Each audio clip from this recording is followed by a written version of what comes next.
For more than 20 years, a handful of U.S. Air Force personnel had been haunted by an event that took place in the Rendlesham Forest, just outside their base in Suffolk, England. They maintain that for 2 nights in 1980, they experienced, up close, an encounter with an unidentified craft. Their accounts make the Rendlesham incident one of the most detailed and well-documented to date. These witnesses also say that the government launched an investigation and then tried to cover it up. This event has an eerie similarity to a sighting nearly 33 years earlier, when an extraterrestrial spacecraft allegedly crashed near a military base in Roswell, New Mexico. Both stories involve eyewitness accounts from respected officers, government investigations, and classified records and evidence. This really was the Holy Grail. This was certainly Britain's most famous UFO case. There's no doubt about it. This is Britain's Roswell. It appears to be maybe moving a bit this way. It's coming this way. It is definitely coming this way. This is unreal. What really happened in the woods outside the Woodbridge-Bentwaters Air Base in December 1980? If you contact the Pentagon about what happened December 1980 at RAF Woodbridge, England, they're going to tell you right now nothing happened there. People need to step up to the plate and say something. It happened, and it was real, and someone else visited Rendlesham Forest in 1980.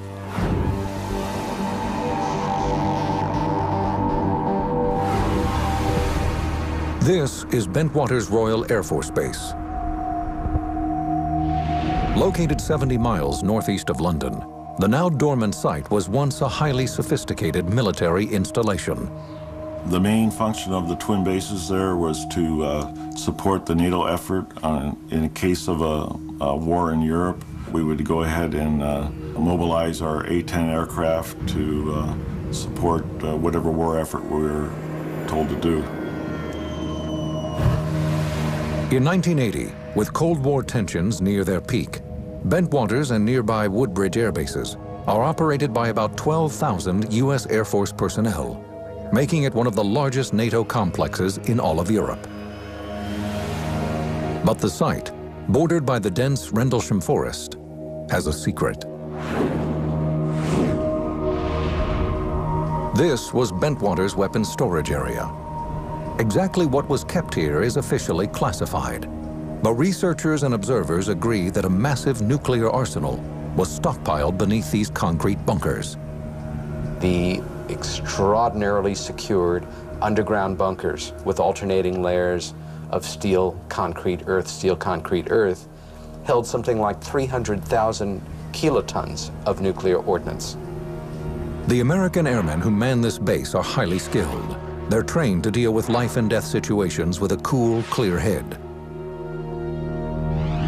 And that makes the events at Rendlesham even more mysterious, because what they saw on Christmas night 1980 made these thick-skinned military men shudder with fear. It's 3 a.m. Airman John Burroughs is patrolling the east gate of Woodbridge Air Base, part of his normal routine as a security policeman. Security did the airfields, weapon storage areas, and stuff like that. You controlled the entry of the base.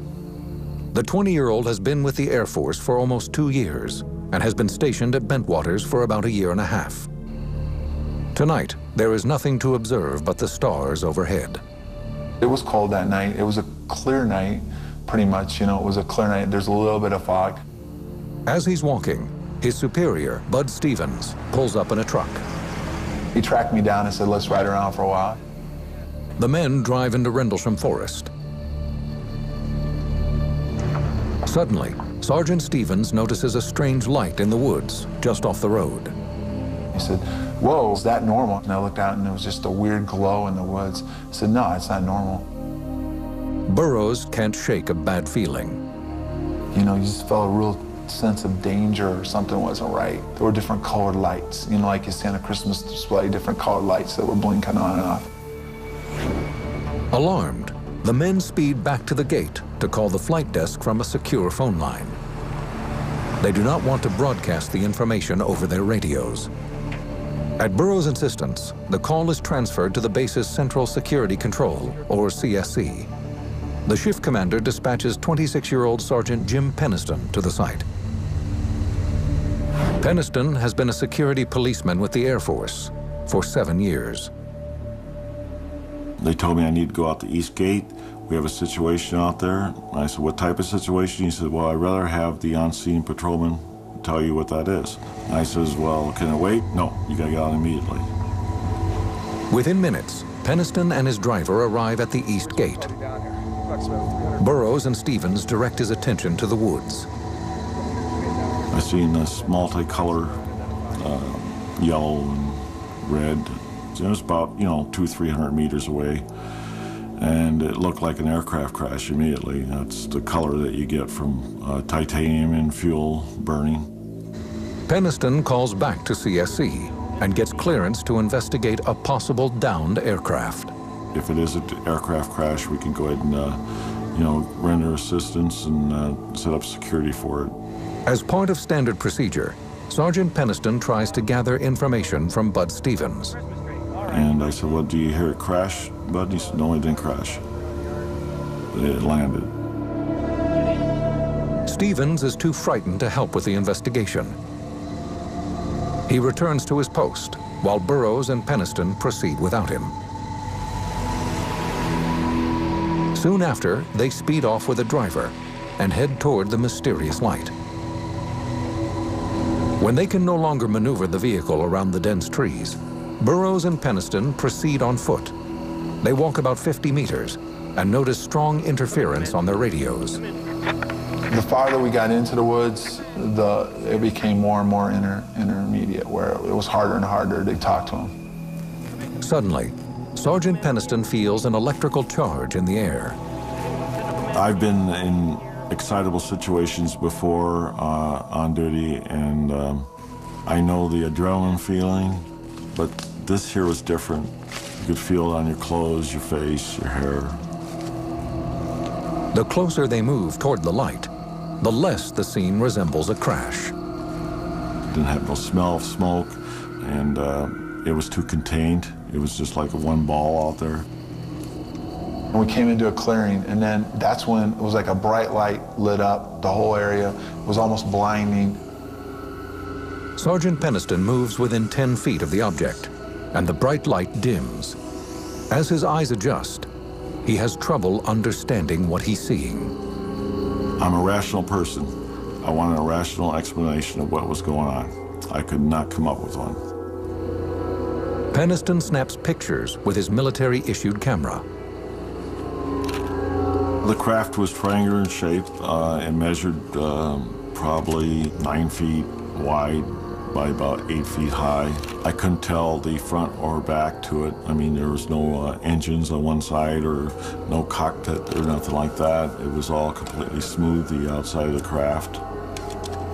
He then circles the object, writing descriptions in a notepad. These are the notes he wrote that night. Surface is unknown.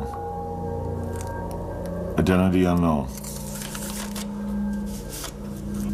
No apparent landing gear present. No sound, but appears to be operating somehow. Peniston's handwriting changes dramatically as he gets closer to the craft. I was really having problems with the type of craft. I keep saying it's unknown. I have a problem with understanding what I'm recording here.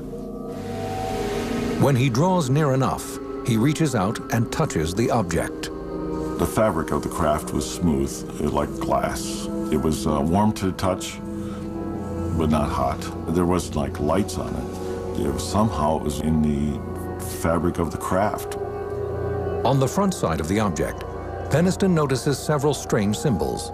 He copies them in his notebook as well. They were like markings, not numbers, not language. There were several, maybe 6 symbols, measuring 3 feet wide.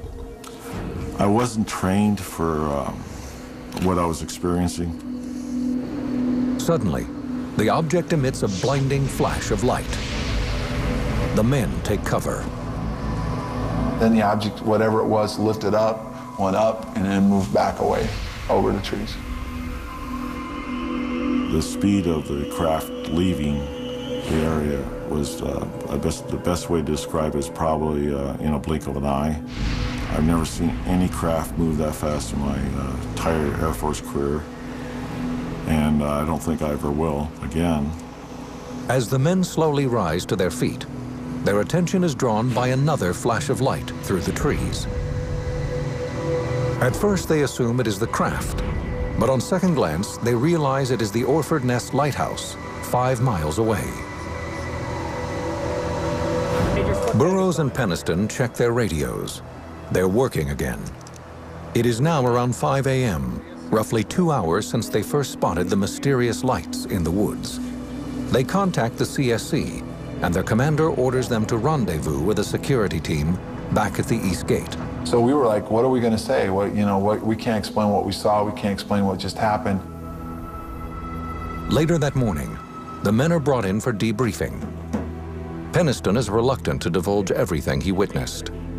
It was not a good career move to report exactly what we seen. I went into the shift commander's office with Burroughs, and we gave a sanitized briefing of what happened that night. After the debriefing, Peniston says the shift commander issues him a thinly veiled warning. Gentlemen, he says, Project Blue Book ended in 1969, and sometimes things are best left alone. Project Blue Book was the code name for the U.S. Air Force's controversial UFO investigation unit. During the course of our investigation, before it was disbanded, its goal was to determine if UFOs were a potential threat to national security. Despite his commander's warning, Sergeant Peniston can't put the strange encounter out of his mind. I got back to my house and I couldn't go to sleep. I'd probably sat around the house for maybe 2 or 3 hours. And finally I said, well, I got to go back out there. He returns to the site with some plaster of Paris. His plan? To make casts of any indentations left by the craft. I wasn't going to leave there until I had answers. I wanted something tangible. He spots 3 round impressions in a symmetrical pattern on the ground. They are a few inches deep and roughly 10 feet apart. They measured exactly the same distance apart, each of the pods, approximately 2 to 3 inches thick. These are the casts made by Peniston the morning after his sighting.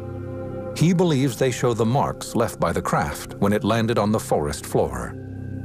He decides not to show them to his superiors. Along with his notes and roll of film, the sergeant now has the 3 plaster molds to help back up his story. But Peniston's physical evidence doesn't solve the mystery of Rendlesham. Just 2 nights later, the UFO returns. And this time, the deputy base commander makes a chilling record of his own encounter. Well, we're observing what appears to be a beam coming down to the ground. This is unreal.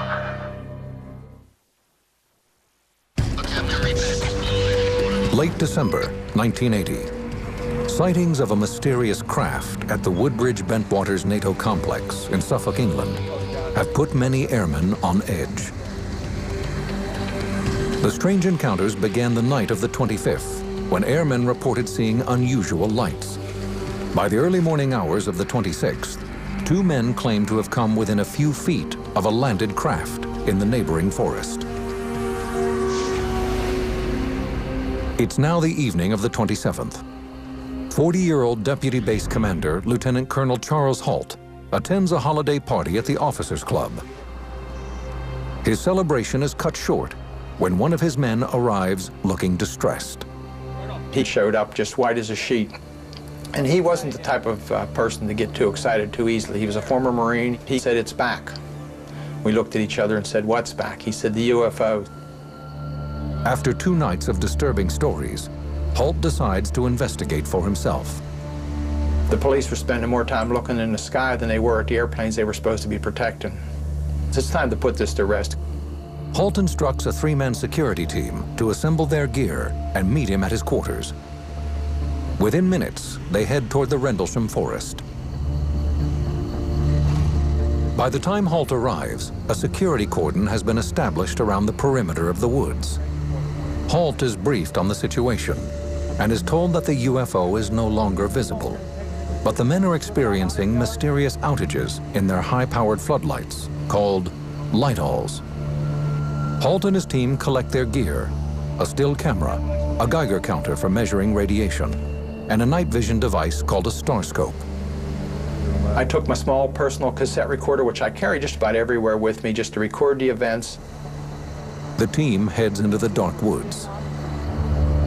And I was going to investigate and show that there was definitely a good, reasonable explanation for everything. The following is the recording Holt made that night. 150 feet or more from the initial, I should say, suspected impact point. Having a lift going, we can't get the light all to work. Seems to be some kind of mechanical problem. Along with the malfunctioning light-alls, Holt's team encounters the same radio interference experienced by Burroughs and Penniston 2 nights prior. They are walking through the area where Burroughs and Penniston reported seeing the unidentified craft, when Holt notices gashes in the bark of several trees. It looks as if they have been struck by a large object. Holt orders one of his men to take photographs. He took pictures of the indentations of the trees and everything. He was taking snap, snap, snap all the time. The Geiger counter begins registering high levels of radiation, but only in the areas surrounding the alleged landing site. You're getting readings on the tree you're taking samples from on the side facing the suspected landing site. 4 clicks max. Up to 4. Interesting. That's right where you're taking the sample now. 4. That's the strongest point on the tree? Yes, sir. If you come to the back, there's no clicks whatsoever. Suddenly, the dark woods are alive with sound. We're hearing very strange sounds out of the farmers' barnyard animals. It's very, very active, making an awful lot of noise. All the animals in the forest were acting up, making a lot of noise. And the barnyard animals from the farm, which was on the adjacent side of the particular location, were also acting up. One of his men points out a glowing light in the distance. With his tape recorder rolling, Holt documents every moment of this encounter. You just saw a light where? Where? Right in this position here, straight ahead, in between the tree. There it is again. Watch. Straight ahead off my flash right there. So there it is. Hey, I see it too. What is it? We don't know, sir. And we saw this bright red glowing object. It looked like an eye. It's the best way I can describe it. It was bright red, had a dark center, and appeared like as though it were winking. We're about 150 or 200 yards from the site. Everything else is just deathly calm. There is no doubt about it. There's some type of strange flashing red light ahead. It's yellow. I saw a yellow tinge in it too. Weird. It appears to be maybe moving a little bit this way. It's brighter than it has been. Yellow. It's coming this way. It is definitely coming this way. It was moving through the trees, horizontally, but also traveling vertically. In other words, it was zigzagging through the trees and dripping what appeared to be, the best way I can describe it, as molten metal. Holt and his men pursue the object into a nearby field. As we approached, it receded. It went away from us and went out into the farmer's field. It stayed there for probably 20, 30 seconds, maybe a little more. The pieces of it are shooting off. There is no doubt about it. This is weird. And then it silently exploded and broke into multiple white objects. So we went into the field and searched around on the ground looking for burnt marks or evidence of whatever was coming off the object. The men find nothing in the field. Overhead, the object makes a sudden turn. It approached us at very, very high speed. Oh, here he comes from the south. He's coming toward us now. It stopped overhead and sent down a beam. The best way I can describe it is like a laser beam. Now we're observing what appears to be a beam coming down to the ground. This is unreal. It was a steady, constant beam as far as the diameter. It fell at our feet, and we all just were in awe. And I thought, was it trying to signal? Is it trying to warn us? Is it threatening us? And just as suddenly as it appeared, the light went click, was off. The object speeds away. The team watches, mesmerized, as it moves over the base and continues to beam lights to the ground. To some, it appears that the light is beaming directly into the base's weapons storage area, where nuclear missiles are reportedly housed. There's one object still hovering over Woodbridge Base at about 5 to 10 degrees off the horizon, still moving erratic and similar lights and beaming down this area. At this point, Halt's recorder runs out of tape. A craft is still hovering in the distance, but Halt and his team aren't sure what to do next. There's no protocol for what they've just encountered. Unnerved and exhausted, the men head back to base. Airman John Burroughs, who had witnessed a UFO 2 nights earlier, arrives at the site, along with Sergeant Adrian Bustinza. Burroughs is immediately concerned by the behavior of the men returning from the field. They were kind of, I don't know, they were weird. I mean, they were upset. After a brief conversation, Burroughs spots a blue light glowing in the same clearing Halt has just examined. The airman is determined to investigate further. I was bugging him, come on, Colonel, let me go out and see. I want to see what it is. So he finally authorized myself and Bustinza to go forward to get a closer look. The men head toward the strange blue glow in the field. Adrenaline quickly takes over, and Burroughs breaks into a run. As I was getting close to whatever it was, all of a sudden it was gone. The field is thrown into darkness, leaving the airmen scared and confounded. It just was gone. And I'm standing out in the field, and there's nothing there. Burroughs turns to Bustinza in disbelief. And he goes, what happened to you? And I go, I don't know what you're talking about. He goes, and you were like involved in the lights. He said, you were just like, it was like all of a sudden you were there and then you were in the lights and you were gone. Burroughs and Bustinza return to base. Burroughs' second encounter with the bizarre lights leaves him with nothing but questions. They are unaware that a sweeping investigation involving covert government agencies is already underway. The men claim that as they headed back to the base that night, they were walking into a government conspiracy.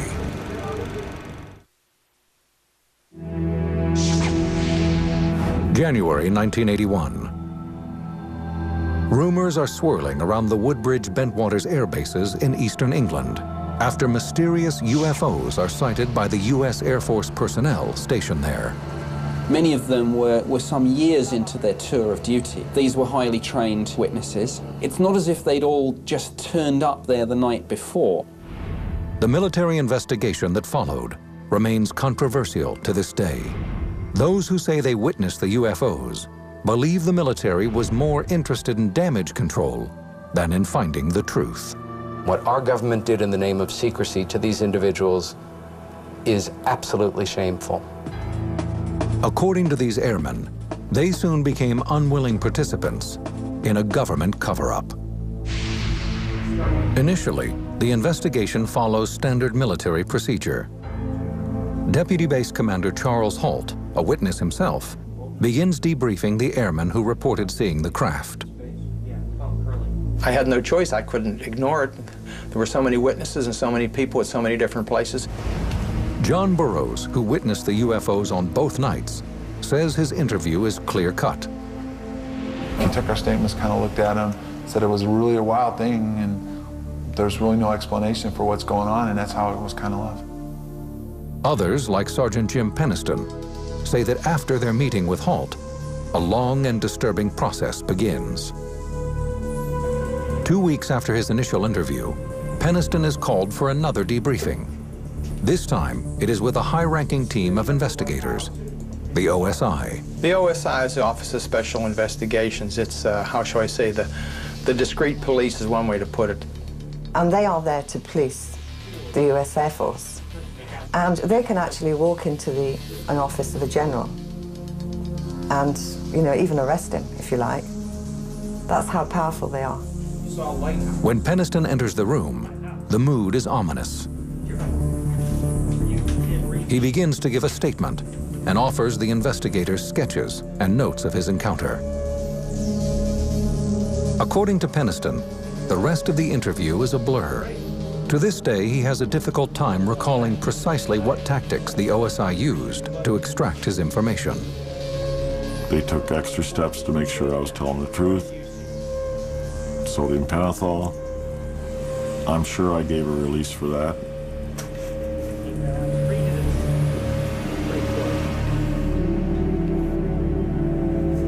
And hope that they understood that everything I said was the truth. I believe I gave my permission for that, I would think.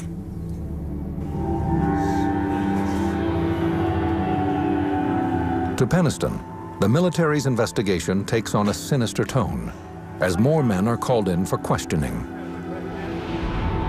Shortly after the event, Sergeant Adrian Bustinza, who had accompanied John Burroughs to the field, is led to a room beneath the base for questioning.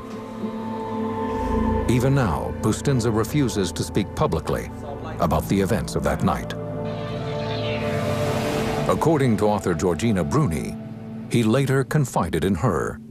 They said to him, look, you know, what you saw was a light from the local lighthouse. And he said, no, I saw much more than that. It was more than that. No, you don't get the picture, do you? And they would not let him go until he agreed that what he saw was the lighthouse. And the moment they said to him, bullets are cheap, a dime a dozen, is when he said, okay, it was the lighthouse. Other witnesses also say they are told to drop their stories about seeing a UFO.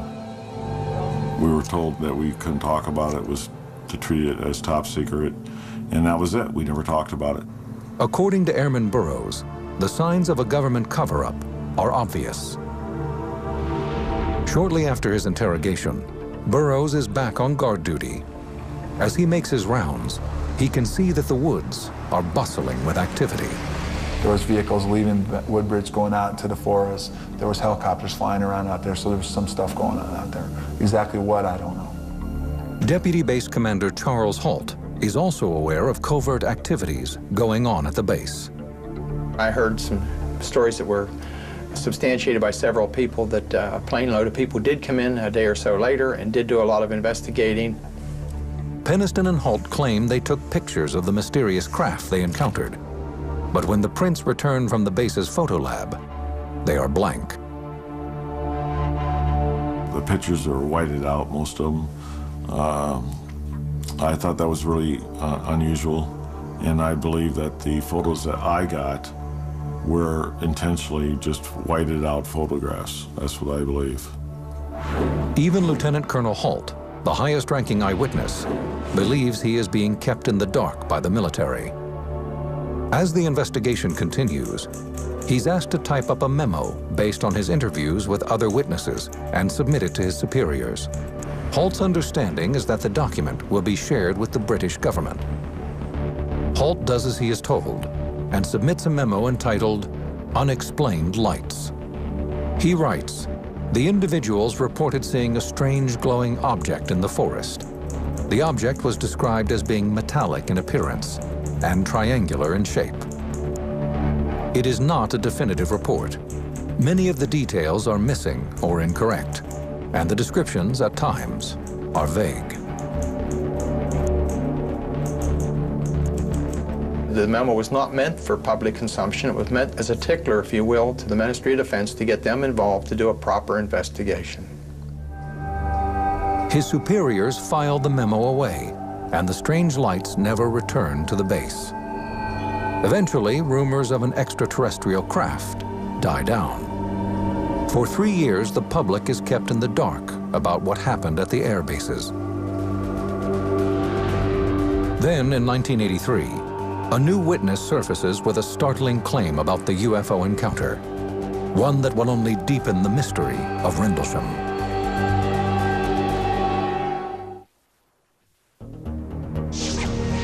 October 2nd, 1983.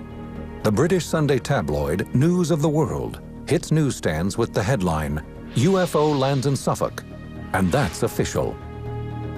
The article claims that a mysterious craft, moving under intelligent control, invaded the skies above the Woodbridge Bentwaters air bases in late December 1980. But most intriguing is the offering of a piece of written evidence, an official U.S. Air Force memo confirming the alleged sightings. The document was written by one of the men who encountered the mysterious object, Deputy Base Commander Charles Halt. Every local radio, TV station, Japanese TV, German TV, I had people swarming all over the place wanting to know the real story. From there onwards, every single newspaper in the United Kingdom was featuring this story for about a week. The memo, titled Unexplained Lights, offers a brief description of the late December encounters. It includes Jim Peniston's description of a strange object that maneuvered through the trees, as well as Halt's account of a red sun-like object in the night sky. But how was the story leaked to the public? The document, known as the Halt Memo, was brought to light by Larry Warren, a former Air Force security policeman at Bentwaters. He's blunt when he explains why he did it. I wanted to drag people right by their hair through the thing and say, this happened. He was the one who brought this whole thing to public attention. It was his information specifically that resulted in a Freedom of Information Act that resulted in the release of the so-called Halt document. And once that single sheet of paper was out, the toothpaste was out of the tube. Warren has received both praise and criticism for his candidness. The story he tells begins like the others, but the ending is even more bizarre. In late 1980, Warren was a 19-year-old security policeman stationed at Bentwaters. According to Warren, after midnight on December 29th, he is removed from his post and ordered to the woods to assist with Colonel Halt's investigation. When he reaches a clearing, he sees a group of military personnel surrounding a glowing object. In this field was this object on the ground. It's like a science fiction movie, but there was something alive associated with it. Didn't come out any doors, there were no windows, it was this thing, and it was changing all the time. As he draws within a few feet of the craft, Warren says he witnesses an amazing sight. There are officers and airmen facing the object, and 3 small glowing entities standing in the light. What he observes and the other men observe that are in proximity is 3 humanoid shapes. There was something separate from it with these 3, what you would perceive as kids. Warren then watches as a senior officer begins communicating with the beings. The senior people there seemed to be following like a protocol. It seemed to be there was a procedure. Warren is then pulled from the clearing. He's given no explanation for what he's just seen. The next day, he says he is brought into a room with other witnesses for debriefing. He remembers a film projector and 3 men in suits. They showed us the different films of UFO military activity going back probably, I don't know, the 40s. Like other witnesses, Warren says the more he is questioned, the more distorted his memories become. He remembers what happens next as a series of scenes that make little sense. Warren recalls being taken against his will by men in dark suits, then being led to an underground facility on the base. I remember being on a table and people talking to me and, you know, doctors and Air Force people behind them. I have another memory of being in a kind of like a mess hall and trying to eat something and kind of being alone at a table. It's imagery. I mean, this could all have been plugged into my head. Warren says he isn't sure if what he remembers is real, or if these images were planted by military investigators in order to confuse him and distract him from what really occurred.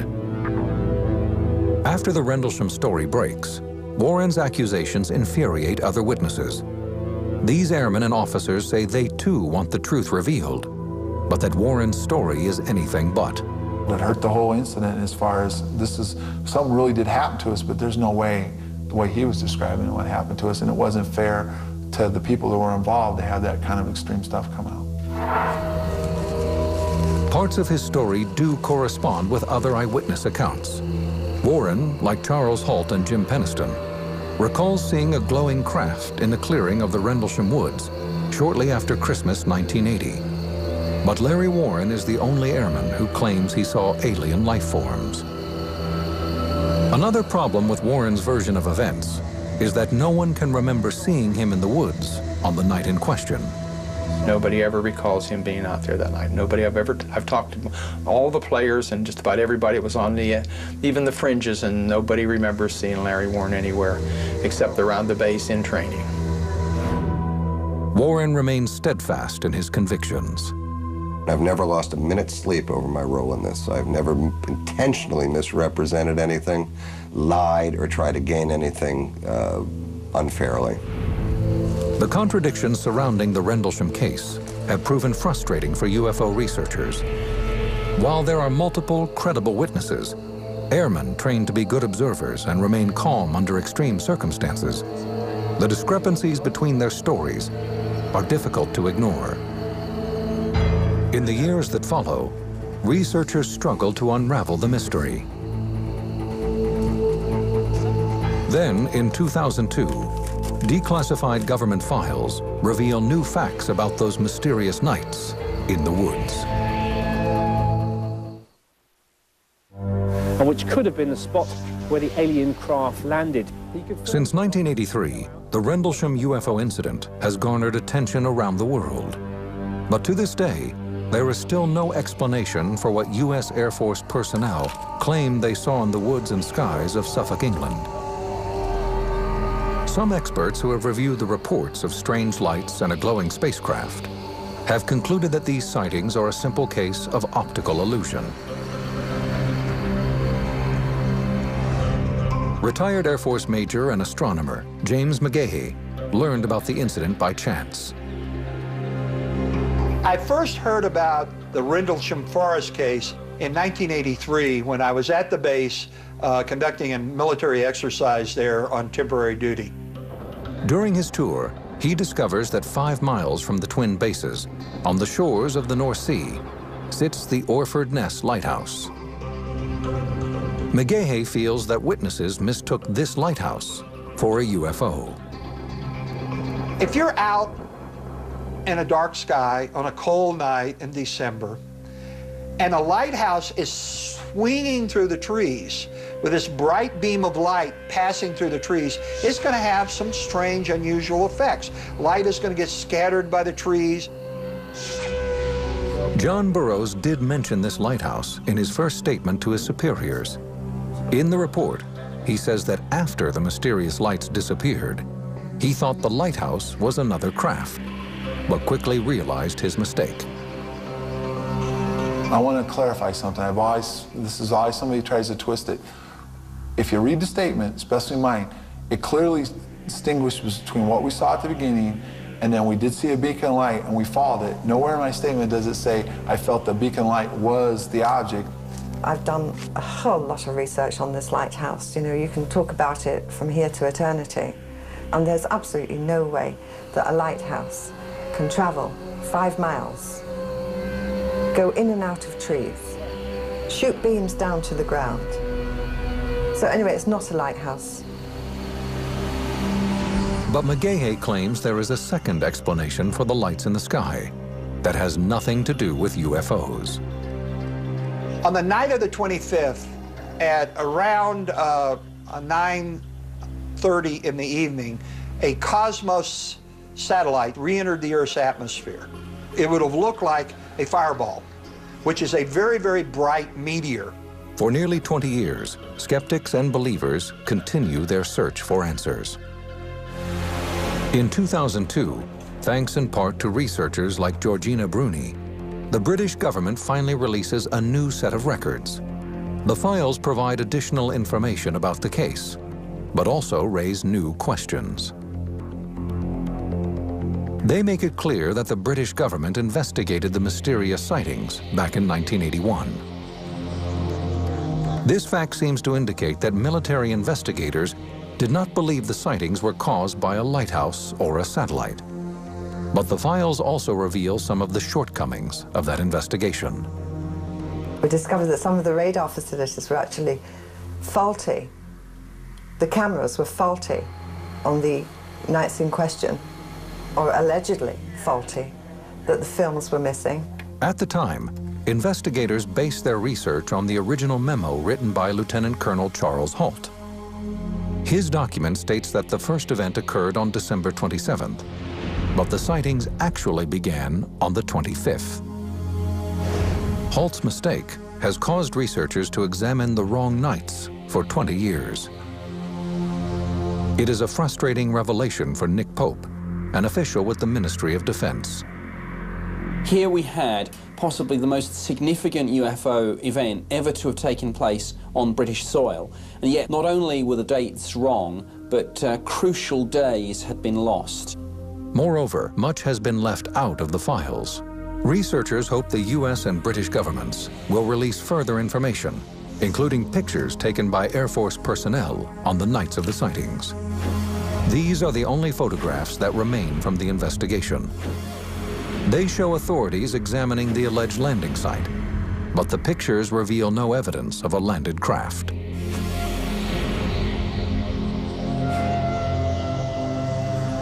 The U.S. Air Force's official stance is that the events were no threat to national security.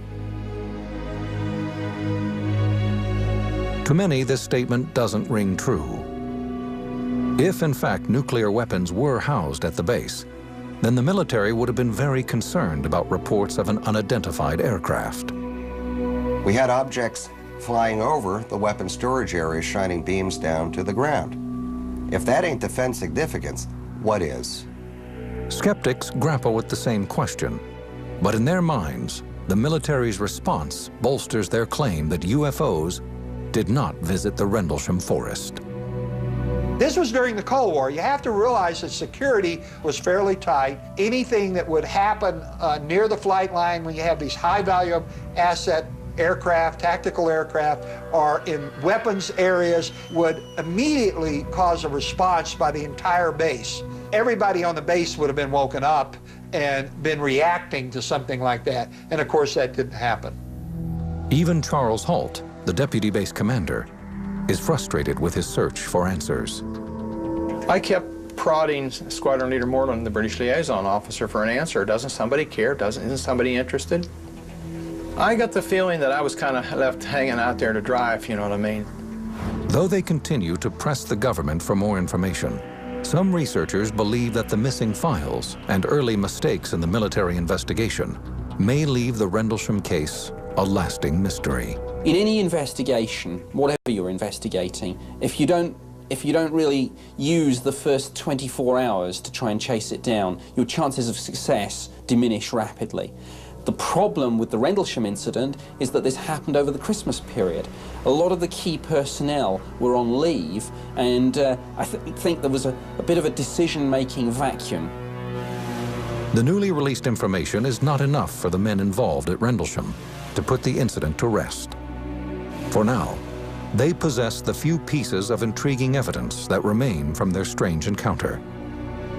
Peniston's plaster casts and drawings. Halt's tape recording. We're about 150 or 200 yards from the site. Everything else is just deathly calm. Jim Peniston, Larry Warren, and John Burroughs continue to wonder why the government is hiding the truth. There's a chain of command, there's a chain of custody, everything's kept track of. And for this stuff to play it like it disappeared and it's gone, it's not. I guess technically we were part of a cover-up to ourselves. We probably started it by sanitizing it, the initial report. Like John Lennon used to say, conspiracy is silence speaks louder than words, and that's fact. And I'll be pissing off people as long as I can about this and screaming that this went down, take a look at it, then judge for yourself. In America, everyone's heard of Roswell, but only the UFO researchers really know about this case, and yet, in many ways, I consider this case to be bigger than Roswell. This could be the biggest UFO incident of all time. Let's put it where it deserves to be. Let's put it in people's minds. People keep telling me, well, what really happened? I don't know. What was it? I really don't know. I mean, I don't. These people will never be able to forget the terrifying lights in the sky or how they could not escape from the powerful beams of energy which seem to suck the life from their bodies. That is why they are sending us their warning about the night terrors of Brazil's Roswell on UFO Files, next on the History Channel.